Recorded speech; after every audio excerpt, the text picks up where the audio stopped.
Now we're live, Tim. And I'm going to say all the awful things you said before we went live. Just kidding. I am fired up today, guys. If you can't tell already, we are on a run. This team is doing special things. Mr. Tim Penso is always so kind and included me in the swag on his run to 130. He is the regional agency director today, but soon to be one of the next directs in this organization. And with an all-star lineup like the individuals surrounding him today, I think there is zero doubt that Tim is not only going to accomplish the lofty goals that he has set for himself, but he's going to absolutely smash them out of the water. So B-Dubs. Hey, Spivey. Morning, buddy. What you been doing, buddy? Just hopping off with our amazing Chief Distribution Officer, Mike Resma, hearing about all the things y'all are cooking up in your team and department, and looking at an amazing crew right here and these high-performing people. And little known fact about our friend Tim Penso, arguably, and if you want to challenge this, you can challenge it in the chat. Tim would be the top MBTI expert in the company after myself. Was that humble enough? All right, no, I say that to make a point. Tim invested like massive amounts of time on learning personality type and wiring and applying it in his agency. And so you want to look at somebody who does like know yourself to lead yourself and downstreams it into his agents. Feel free to challenge for all you other MBTI gurus that we use, but excited to hear. And also very feeling very out of the loop here with my blue 100 Vines throw over when y'all are looking so dope in those hoodies. So I see how it is. Dude, this hoodie sent to me, I have worn it so many times. It's soft, it's comfortable, it's stylish. Love it. Something everybody in this company could certainly take a note from is Mr. Tim Penso has got some style about him for sure. Mm-hmm. Mr. Tim, what you fired up about, buddy? Oh man, everything. As Ayers Newsom always says, if I were doing any better, I'd have a marching band behind me. Life's pretty good. I'm super grateful for everyone out there. My name is Tim Penso, Director Ayers and Cicely Newsom, part of the Delaney Pritchett hierarchy. Just very grateful for every single person in that hierarchy, and specifically, you guys as well, Brian, Todd. You guys have been a massive impact, not just in my life, but in this company. And I'm just I always say I feel like we're part of Apple, like right before they went public. And that's just something I really believe with the talent that we have. I think one of the hardest things to find in the world is human capital. And, people will ask sometimes, oh, like, what's your competition? I'm like, what competition when you have the people that we have? Like the competition doesn't have you, Todd. They don't have Brian Williamson. They don't have Brian Delaney. They don't have Pope, Ayers, Cicely, the rest of the gang. So many names to name. So I was just lucky enough to find this company when I was 22.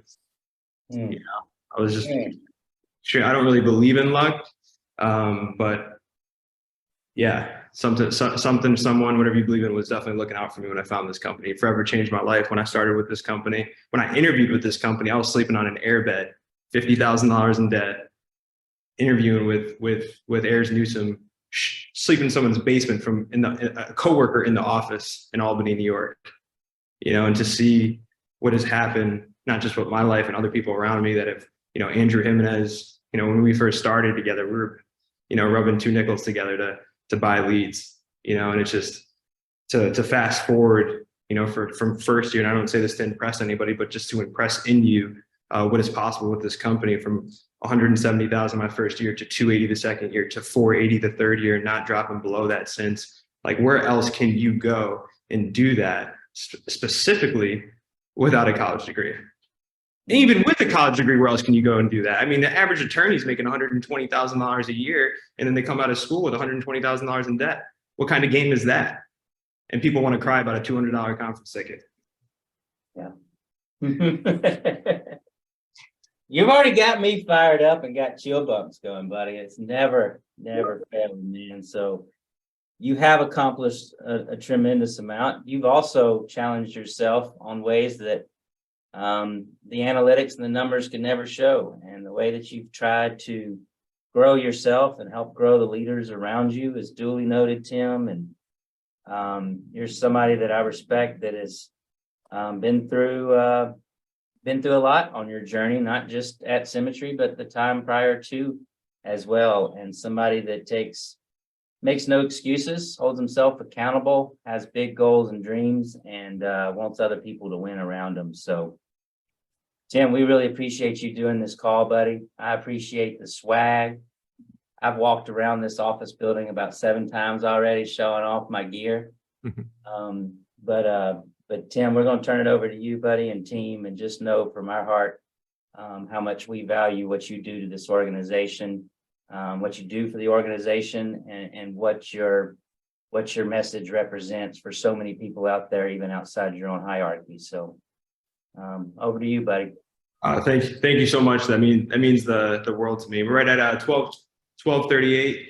We got 22 minutes. We're going to do our best to be right on time. That's something that's very, very important to us in our organization. We know sometimes people go over, no big deal, but we're gonna hit it hard. So right now, like, just one thing that I want to get into right away, just for data purposes of what these 2 specific people are doing on the team, and what's changed, in me from other people through me into Holly and Jesse, that has just come from the top of the company. I remember Jimmy Spielden telling me, like, listen, if you don't get good at promoting, like, you're never going to make it to the top of this company. Y'all know how Jimmy would deliver a message. That was the velvet, Brian. That was definitely the velvet. He was being nice about it. But where we were last year, we walked in a conference with 59 people registered last year. Right now, we're about 70 days out, and we're at 82 people registered. Right? Like, I wouldn't be shocked if we potentially triple it. Right? We're definitely going to double it. So that's just perspective. And what I want to do today is people typically have problems in this business, or any business, when there's unclear processes and unmet expectations. And that's exactly what we want to give to you, along with standards and expectations, as I just mentioned. So these 2 people that I have on here, I joke, and I'll leave it up to you guys to figure out by the end of the call who is who. But these 2 people, they challenge me to be better. We have a tiger by the tail on here, and we have a bull in a china shop. And I could promise you, by the end of this call, someone's either going to get bit or something's going to get broke. But either way, these are the animals that you want in your barn for the ranch that you're building. They're super talented, super dynamic. And what I love about them is that they've already proven to be top producers and elite producers, but now they're switching over into those top builders, hence why they're on the National Builders Call. So this first person that I would love to hear from, who's going to lay it out very clear. And there's one quote I want to leave you with before we go with Holly. This is not mine. This is from Jim Rohn. But they say, when the plan is clear, the price becomes easy. And that's exactly what these 2 are going to be hitting on for you today. Just setting those clear expectations to get people to move in the process. But this individual, she's been here just a little over a year. She hit top producer within her first 90 days. She's going to be on the Cabo trip if you want to get her autograph after the call. And that's in September. And our other person is also going to be there, and I'm going to edify him a little bit more right before we transition. But I want to just jump right in. Top person in the agency, on a run right now, in her second or third month of third month. She knows third month of AO right now. She's on fire. She's got an owner's packet already sold. So with that being said, Holly, let me just take it away. Well, thank you, Tim. Thank you so much. As Tim said, I'm Holly Banks-Allian, and I am direct to the incredibly generous with his time and energies and efforts, Tim Penso, in the Newsom Delaney Pritchett hierarchy. Couldn't be more grateful to be part of this company and to have the leadership that we have here. Really talk about it all the time. I have a limited 13-month view in this company. So what I'm sharing with you today is just where I am now. I'm sure that's going to continue to evolve. I know it's a lot better than where I was 7 months ago. And I know it's as bad as I'm ever going to be. But where I am now, really with interviewing people, is really my purpose. That I feel like my purpose in interviewing is to bring clarity to that candidate's goals and desires, and also to what it's going to take to get there. So, you know, we talk about expectations a lot. We talk about what we're gonna ask and expectations at the end of an interview. And thanks, Sam, for coming back on. That's a little weird just looking at myself talk. Thanks. You know, we talk a lot about those expectations, but really those expectations are built throughout the entire interview process. For myself, I don't want it to be a big surprise when I start going to what the measurables are, but I'm talking about them in a broad form throughout the interview process. And the first expectation comes out in the second interview really early on, and that's that we're going to have really clear and specific language around what our goals are. So I'm asking that candidate, you know, who's really important to you? You know, who's most important to you? Tell me about them. And what is it that you want to be able to do for yourself? What do you want to be able to provide for yourself and for those people that you care about the most? And a lot of people really struggle with this. You know, when I'm asking what they want for themselves, it's like, oh, you know, I want a company there, I can have growth. I mean, they give all the canned interview answers, and it just takes a lot of digging in. And sometimes I have to model that. You know, sometimes I have to model what that is because people are not used to putting words and picture to what their goals are. But I know that's going to be really important if I'm going to lead them. So I'm just saying, hey, you know, if we decide to move forward through here and at the end, we're linking arms and we're going into business together, one of my first roles is going to be a mentor to you. So we're going to both have to be really clear about what you're going for here, because I know what I want. You know, I came into this company, I know I was going for a 7-figure income. That is expanding. I give them some specifics on what I want to do with that, why that's important to me. But then I tell them, you know, if I'm leading you to what I want, probably not going to work out real well, because I'm guessing, Tim, you don't have a lot of interest in buying a home for my foster parents with a garden and an art room, or, you know, leveling up women's tackle football in America. I mean, you know, and most people giggle at that, right? But what is it that you want? Let's get really clear around that. And then it's asking more follow-up questions. And sometimes it even ends up being an assignment at the end of that second interview to get more clarity on that so we can talk about it in the third. So that's the first thing we have to do. And every other expectation around that is tied back to how they're going to get to that particular thing.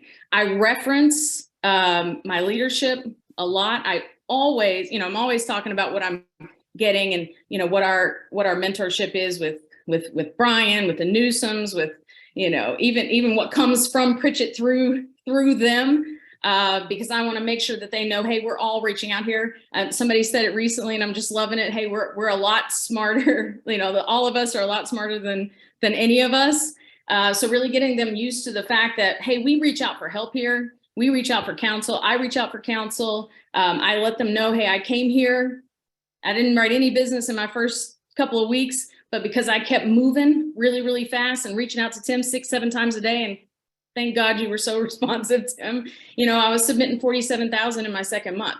Things are possible here. I'm referencing Tim and I'm talking about, hey, this is a guy, and I like to reference him because everybody can relate to or feel comfortable with, most people can feel comfortable with comparing themselves to a 22-year-old who's got some mall store experience. Right. So I'm saying, you know, Tim Penso came here. He's 22 years old. He'd been selling handbags and shaving cream in the mall prior to coming to the industry. And he was making 25 grand in his 12th month. And it's gone up from there. But let me tell you, he sacrificed a whole lot in that first year to get there. So it's like, hey, the vision is big. The goals, doesn't matter what your goal is, we can achieve it here, but there's going to be a price tied to it. So I'm talking about that through the entire thing as I'm asking them questions about that. So by the time I get to expectations in the final, like we've already talked about all of those things. We've talked about, when we've talked about leads, we've talked about how important it is to invest in that. We've talked about, hey, if your budget is smaller, if your financial budget is smaller, your time investment is going to have to be bigger. So expect to spend more time. We've already gone through all that. So they're not surprised. So by the time we get to the end and I'm saying, hey, these are the expectations to win here, not the expectations to make me happy, but the expectations for you to be successful and to achieve that 4-bedroom house in the whatever neighborhood with a fenced in yard, or to retire your mom, or whatever that is for that particular person, this is what it's going to take. And my favorite one, and while I always follow the cornerstones and the 4 keys right here, my favorite one is massive action, constant correction. And we've got to have a lot of activity here. Minimum 300 dials if we're brand new, and particularly if we have a smaller budget, that's going to look like a lot more than that, because 300 dials is 9 hours. And what we're really working for is 15 appointments. Right. And that might not be done in 300 dials, particularly when we're new, because here's what I know. We've got to armor these people to be ready to go to battle when they come in here and to come out fast. We talk about the jet, and when it's burned, when it burns the most fuel is in the takeoff. So if we're not really arming people to be prepared to go into battle, I mean, we're doing them a disservice, and we're doing one of ours. If we're just doing this to, get another registered candidate on our leaderboard on Monday, or whenever you do yours, then, that's great in the short term, like a short-term little dose of dopamine. But what does that mean in the long term? I'm actually robbing from my own time. I'm robbing from my team's time, because I'm investing in someone who's not prepared, not mentally prepared. That's my job, to mentally prepare them. And I've cost them time and money.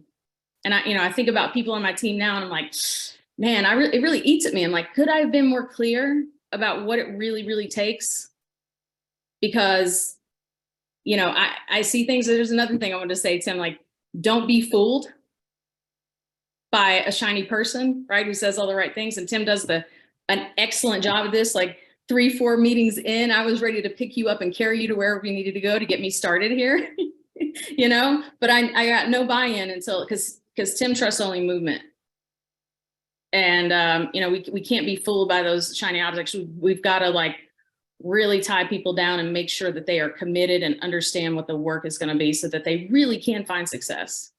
Yeah, and Holly, what I've seen you do, that you take it very, as it should be, like, you take it very serious when you onboard somebody. Like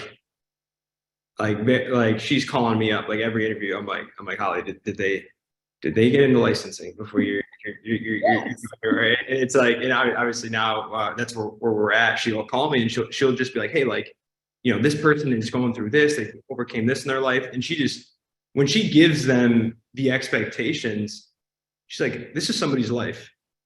This is somebody's life, and this is the roadmap that we're putting out in front of them. I need to make sure I've done everything on my end, that I didn't oversell the position. This is something me and Williamson touched on years ago when it comes to price and prize. When we're interviewing, people with low retention, agent retention, people who are coming into the organization and coming right out of the organization, you can look at the data and you just know that they oversold the position.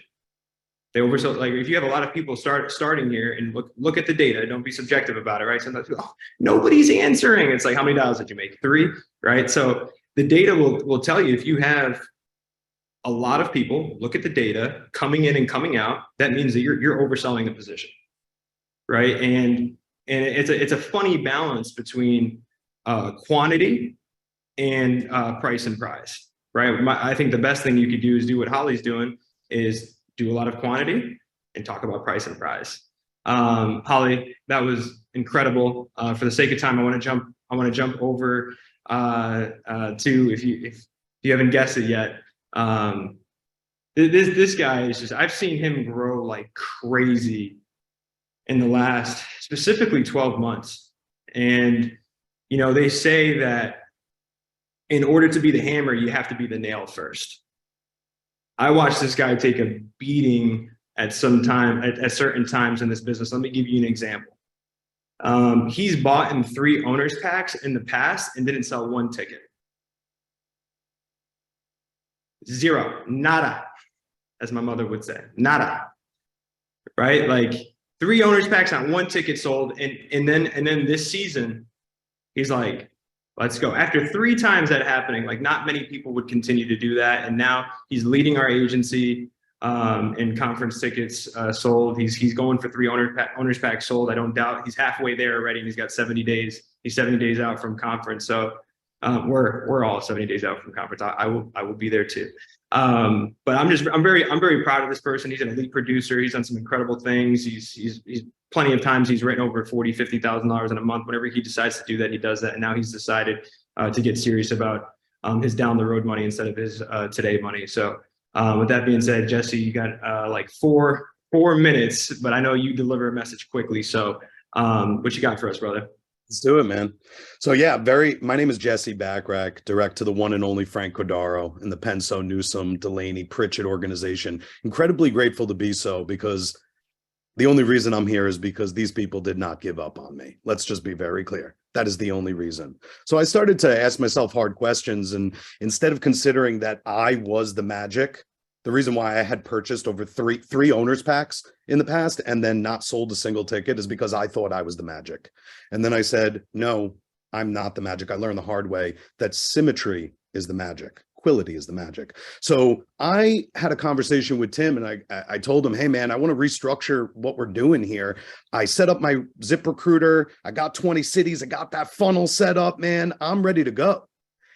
I just don't have any direction, and none of my interviews panned out the way I wanted so far. So we restructured the idea of setting that clear expectation so we could have clear systems and processes in place for the people. And once Tim broke down the numbers for me and we were able to look at the metrics and I saw what conference does for someone's business, I said, there is no way I'm going to willingly work with someone if they're not committed and they don't have skin in the game.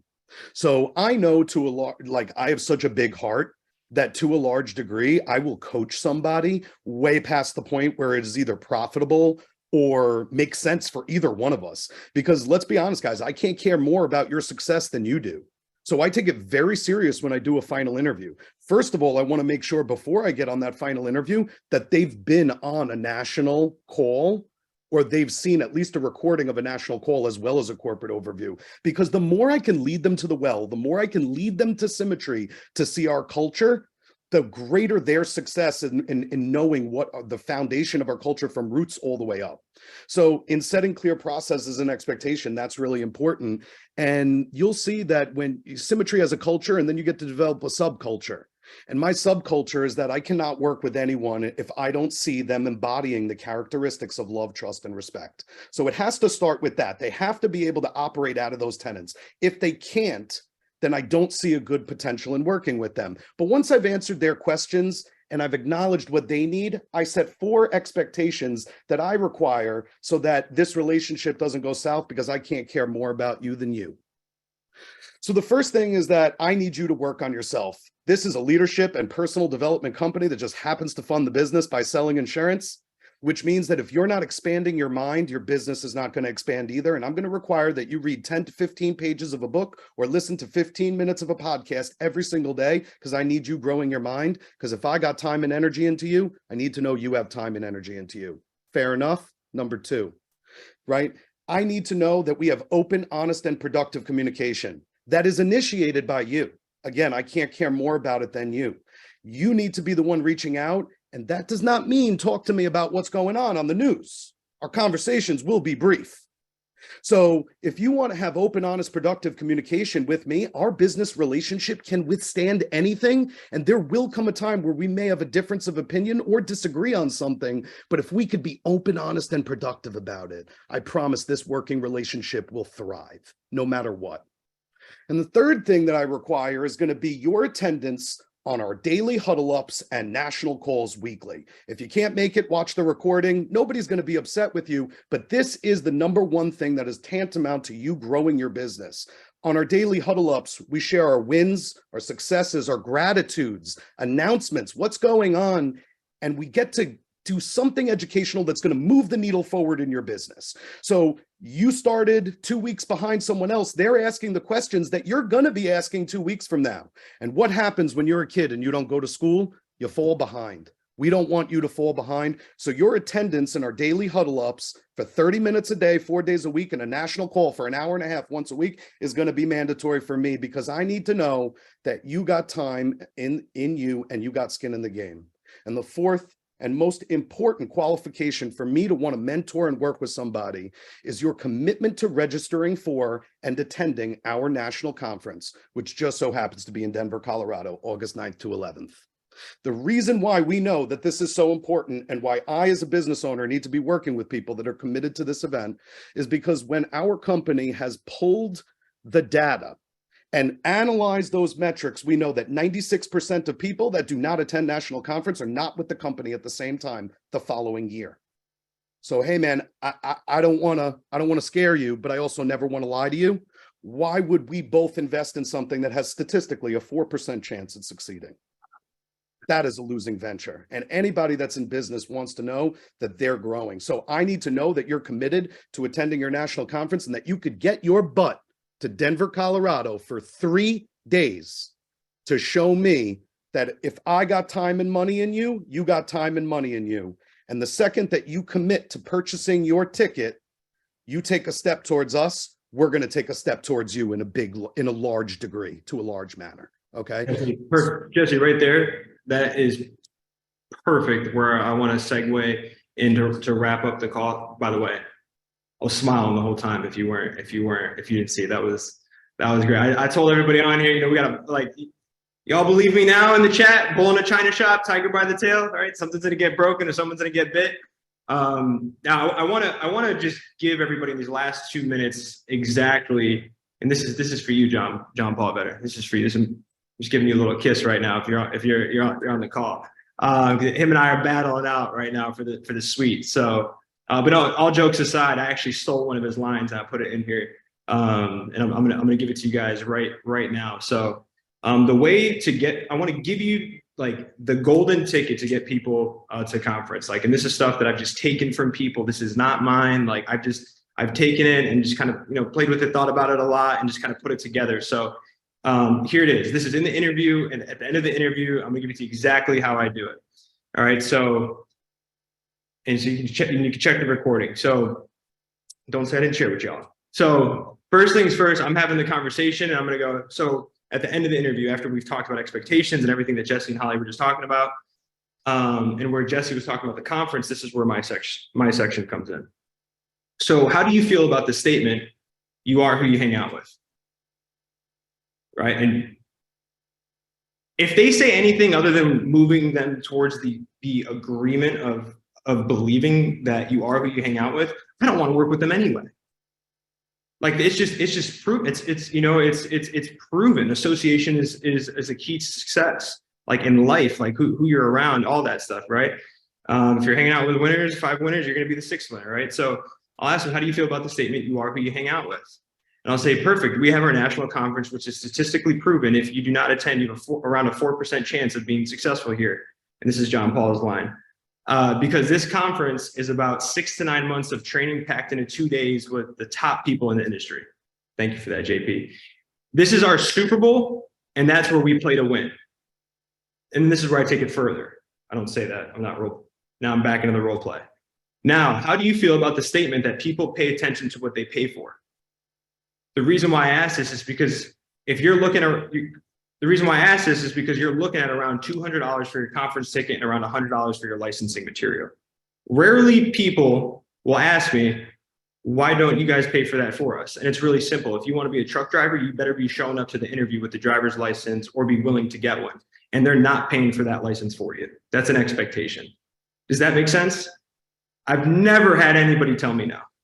And then I follow up with, it's the same thing when you're buying a home. You want to buy a $500,000 home, you better be coming to the table with $100,000. That's 20%. They want to know that you have some time and money into the deal as well. And it's the same thing here. This is a partnership, and I'm willing to put time and money into you as long as you're willing to do the same. Is this something that you would be able to commit to if we offered you the position? Always get a yes. Perfect. And the truth is, at the end of the day, I don't pick who I hire. They pick themselves, and it starts with them following through on what they say that they want and taking a step towards me and following through on their commitment so that I could take a step towards them. Do we have a deal? And that's it. Thank you, guys. Appreciate it. Love y'all. Jesse and Holly, you guys killed it. Thanks a bunch. Always grateful. Never satisfied. I bought a conference ticket, and I think I already had 7. Let's go, Tim.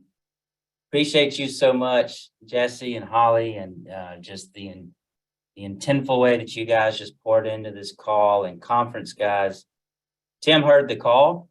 It is all hands on deck. We've charged everybody with getting as many people as possible to conference, and not only getting people to conference, but how you're intentionally showing up day in and day out and serving clients from now until then.